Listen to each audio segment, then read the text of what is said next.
great to see everybody here again this morning, and so excited for all of you to be here to welcome the newest members of the Sacramento Kings family, Mr. Nique Clifford and Mr. Maxine Raynaud.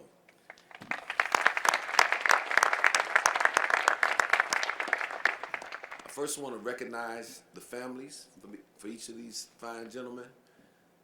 Miss Angel and Nique Clifford, Nique's parents. His agent, Mr. Todd Ramazar, and Mr. Mike Samanetta. And then for Max, his mom, all the way from Paris, France, Vanessa Raynaud. And his agent, Mr. Buna Njai. As you've heard me say many a times since I've come here, it's important that we establish a real identity here, what it means to be a Sacramento Kings basketball player, and what we're going to stand for. These two guys represent that. For your recollection, what that means, we want people that are competitive, tough, team-oriented, professional, accountable, and disciplined. These two young men have exhibited that not only in their play throughout their careers in college basketball, but in how they've conducted themselves as young men off of it. And that's very important to us.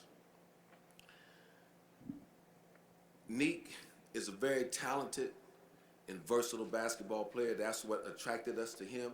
He can play multiple positions in this game on the perimeter, not only on the offensive end, but he gives you that defensive versatility too, because we really believe he's going to be able to match up just about anywhere on the perimeter from a defensive standpoint.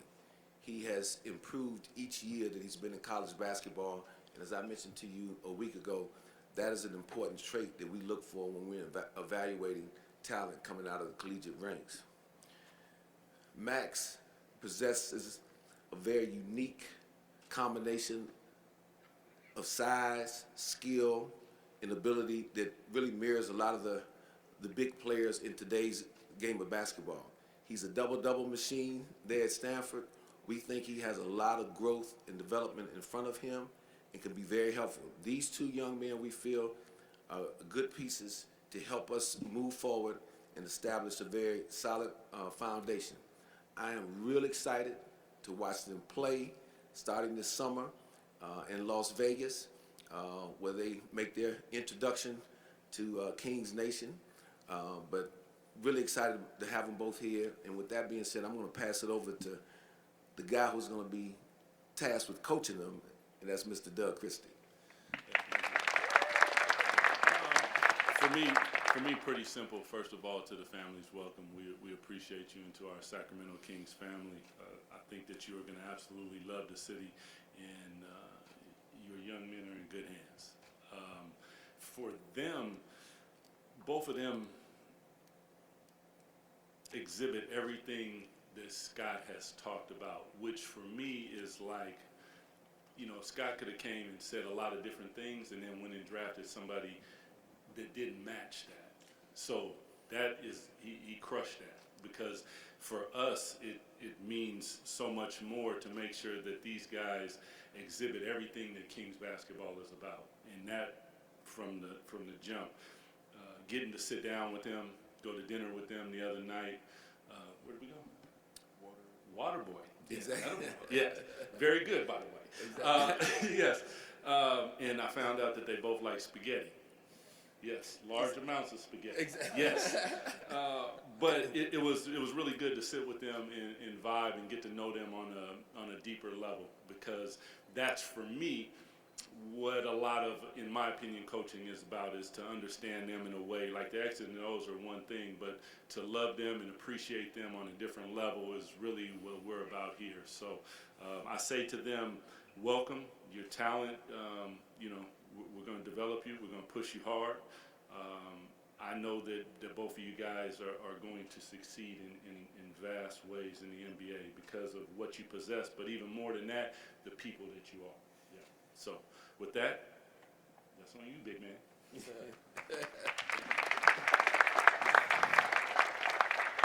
No, I'm definitely very thrilled and honored to be here, to be a part of the organization. I want to give a big shout out to, Scott and Doug for just giving me this opportunity.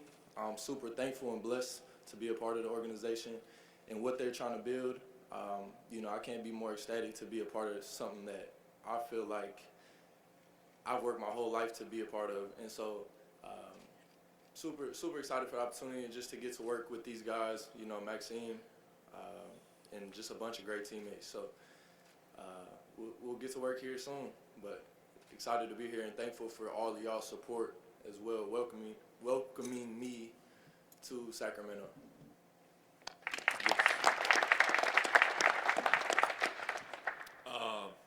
As Nick said, extremely excited to be a part of this organization. Obviously, thanking Scott, Doug, and everybody else in the entire staff. I think it's a dream come true for both of us to now play with the pros, have the ability to, bring our talent to a whole new level. Really appreciate you guys for showing support and love to us today. Hopefully, we can give that back to you guys by participating to this whole team effort of, building a culture and hopefully win many games. So thrilled to be here and very excited to start. Now before we open it up for questions, I just wanted to give one footnote. I promise you we did not send a memo to have these guys in matching attire. But this is just one this is just one further piece of evidence, though, the class that these two young men have, and they came dressed really nice. So that even reaffirmed our decision to bring them here. So no, but anyway, time for any questions? Fire away. Nique, Coach Farouk Manesh from Colorado State told me about a Joker mentality and a mask on when you take the floor. Can you explain a little bit about that and if that's following you to the NBA? Yeah, that's a tattoo I got. Joker was my favorite supervillain, which is kind of crazy to say, but I kind of used it as an alter ego. You see a lot of the great players like Kobe, Michael Jordan, all those people got their alter egos that they basically turn into when they're on the court. And so for me, it was a mentality to just, be almost a killer when you're on the court. Like, you can't care what people think about you. You just got to go hard and go do what you're supposed to do and take care of business. So for me, it was a mentality part of it. And then, Coach Ali definitely helped me kind of realize that and use that as a way to just go out there and be myself every time I played and don't care what everybody says on the outside. Just let the work speak for itself. Jake Gaten from CBS 13 over here, guys. Max, for you, we hadn't had a chance to talk to you yet after being drafted by the Kings. Were you surprised to be taken 42nd overall by them, and what's the initial reaction you had being taken by the Kings? I'm just excited and blessed by the opportunity. I think that's what draft night is about, right? Making your dream come true. And then we talked with Nick, but I was extremely excited to get to the franchise that drafted him too, because we already saw each other in a workout earlier during the process, and we had this 45-minute conversation in the hot tub after practice. So it was good to see him drafted there too.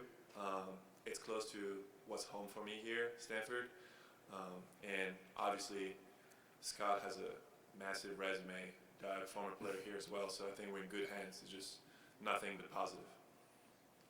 Nique, excuse me, a quick question about the bling around your neck here. I think everybody is wondering, there's got to be a story behind this. Man, it was it was actually supposed to be for the draft, and my pendant didn't come in time. And I told one of the reporters, I don't know where he's at, but yeah, I told him I was gonna wear it to the press conference, so I had to stand on my word. But it's Clifford the Big Red Dog. My last name, something for the kids that they all love, and it's kind of represents who I am. So I had to rock it today. My man. Over here on the left, guys, in the back. This question's more for Doug, but maybe Max, if you kind of want to weigh in on this. So Scott said that you're a double-double machine. You guys are blessed that you already have a double-double machine on the team. So, Coach Christie, how do you plan on using Max with Domantas Sabonis on the court at the same time? And for Max, how do you feel about playing with Domas? Well, Listen, I think Max's talents speak for themselves first and foremost, but rebounding is never something that you don't need enough of. His size, his skill set, I think with Domas can mix in a big way because Domas shot 40% from above the arc and 50 in the corner. Max, just watching him play, he can shoot. Pump fakes, puts the ball on the deck, so now you have playmakers in all the positions. So, and that's kind of what we want to play is positionless basketball with the ability to move the ball around the court and share it. So, I think seamless. Max is going to have to take his bumps and bruises as a rookie. That's just how it goes. I think that goes for both of them. But I know both of these guys have a burning desire to be great. So. Should be seamless and easy, but it's sunny outside today, and I'm saying that sitting here. But when it gets down there, we'll have to see. Yeah. This is actually a question for both of you. Domantas Sabonis tweeted out, after you guys were drafted, hey, it's time to get to work. I just want to know, have y'all met up with him yet and talked to him and getting the idea of it? Because I know he's looking forward to playing alongside of you, Max. To your last point. I think someone I've looked up to for the past couple of years. I know at Stanford, especially my sophomore year, we based our offense a lot around the Kings and like the split action they used to have. So in that regard, he's a big inspiration for me. I do believe he's also a big family guy, and I think he has time with his family right now.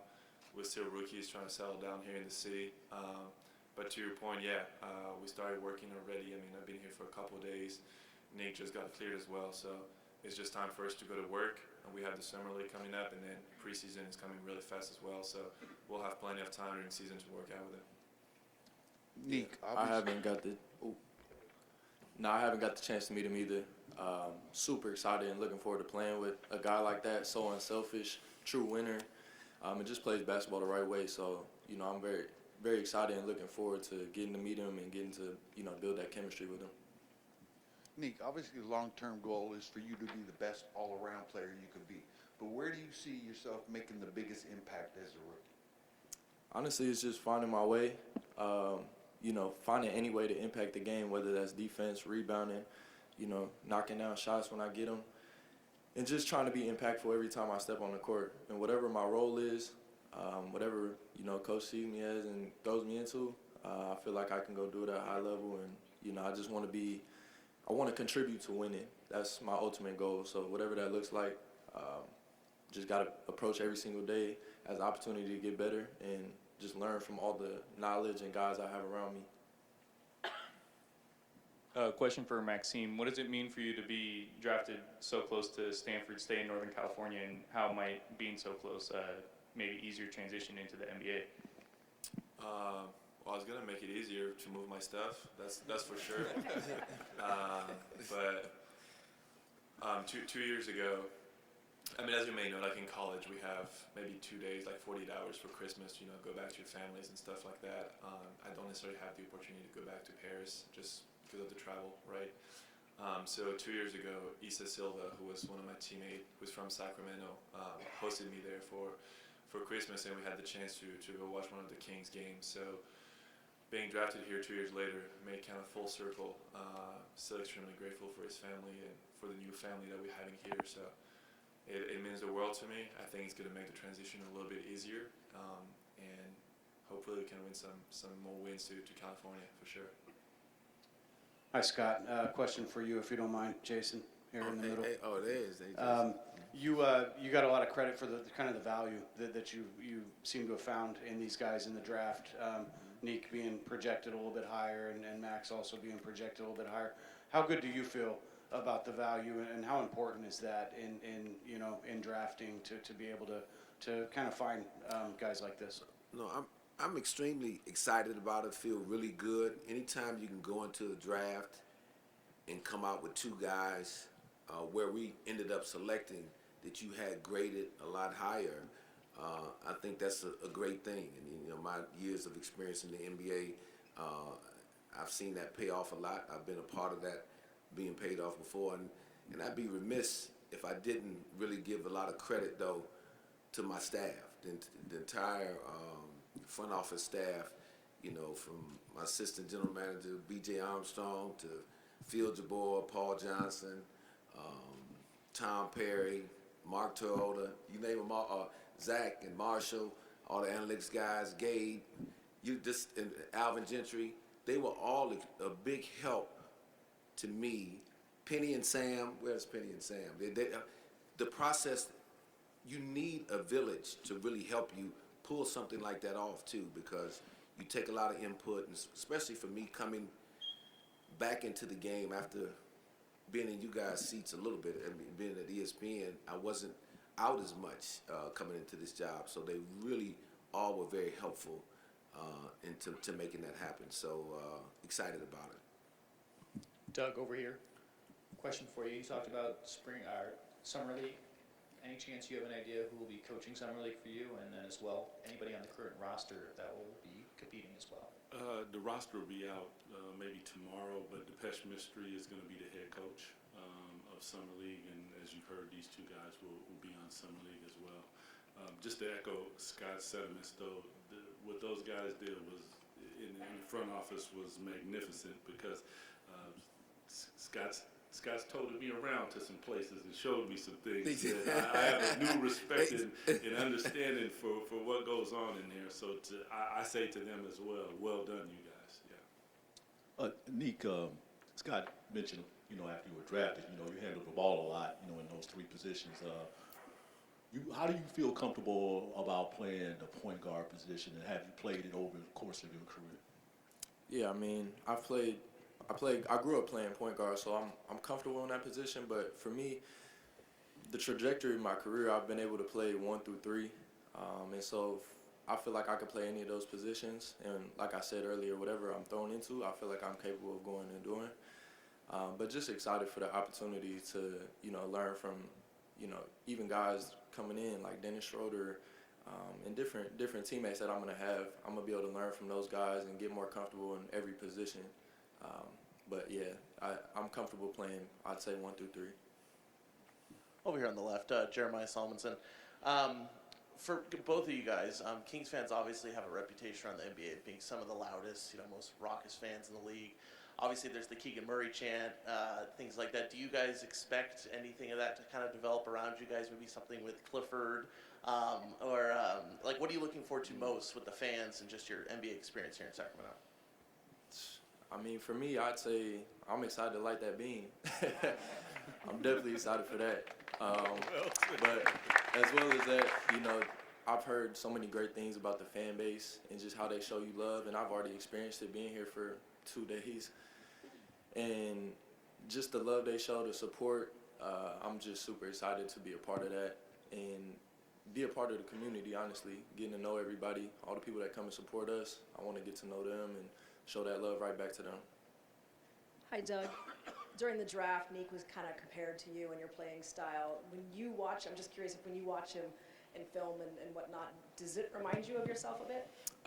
A bit, because when I watch him, first of all, he's got hair, so that's well done, sir. But his ability to do so many different things as a coach helps you, because there's ways to keep him on the floor, because he can defend, he can rebound, he can shoot, he can handle the basketball. So that was an attribute of mine that I think helped me throughout my career. And latching on defensively, I think for a young player early is probably the greatest way to earn yourself playing time. But his ability to do other things, grab a rebound, push the ball, he's not selfish, so willing to share the basketball. Minus the hair, I feel you. I feel it. Yeah. Yeah, I did. I think you might have too, bro.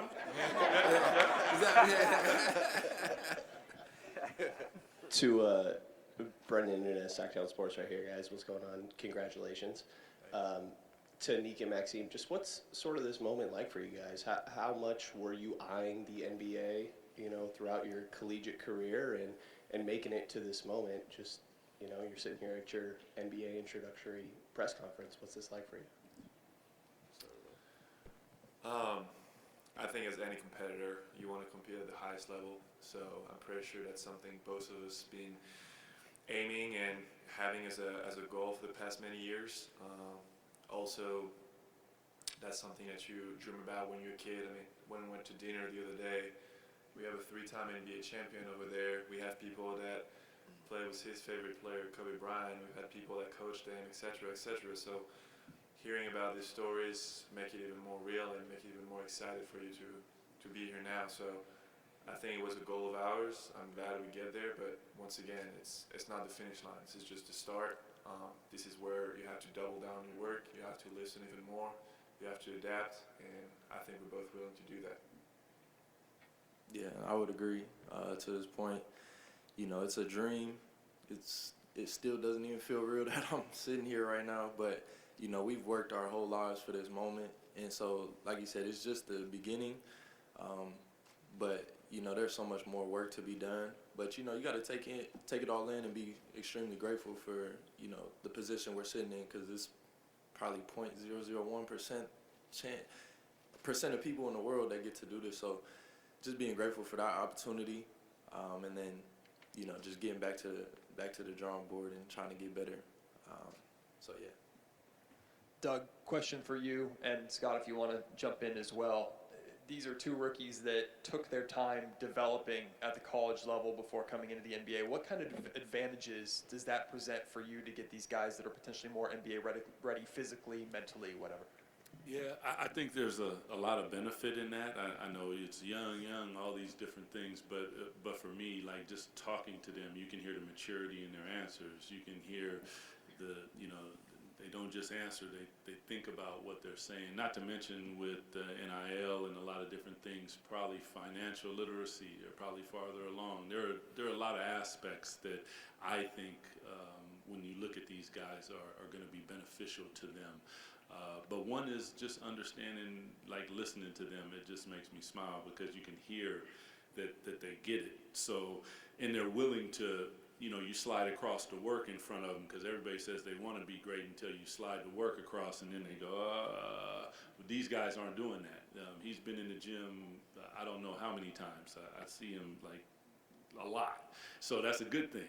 And I know the same thing from Nique, and those are qualities that we want. We don't, what you say, Scott? You don't want prisoners? No, we want volunteers. We want volunteers, not hostages. We want volunteers, not hostages. That's right. No doubt. And both of these guys, both of these guys are volunteers. That's no doubt. For sure. So exactly. it makes me smile because I listen to them and I know that they're about their words. So that makes our job a lot easier, and super excited for you guys as fans. I guess this is the last question. Andrew Martin here from Fox 40 again. Question for Nique. You're going to be wearing number 5, right? Did you choose that number? And also, what do you know about the last individual to wear that number here? Yeah, I know there was a little bit of controversy around that number, but honestly, it was really just the best available number at first when I was looking at the list. There's a lot of retired numbers around here, so I ended up choosing 5. And then I started to look deeper into it, and I saw the meanings of the number 5, and it represented personal growth and change, which is kind of what I wanted to embody going into my career, just being somebody that stays in the gym and continues to grow myself as a person and a player. And then biblically, it represented God's grace and kindness. And so I felt like it was definitely a fitting number for myself. I wore 5 at my pro day, actually, so I've worn it once before and had a decent pro day, so I thought I'd give it a go, and we gonna make it work. But there was a great player that definitely wore it, so it's high expectations on the number. But I'm ready to wear that number. Thanks everybody. Thanks guys. Good. Thank you. Thank you, guys.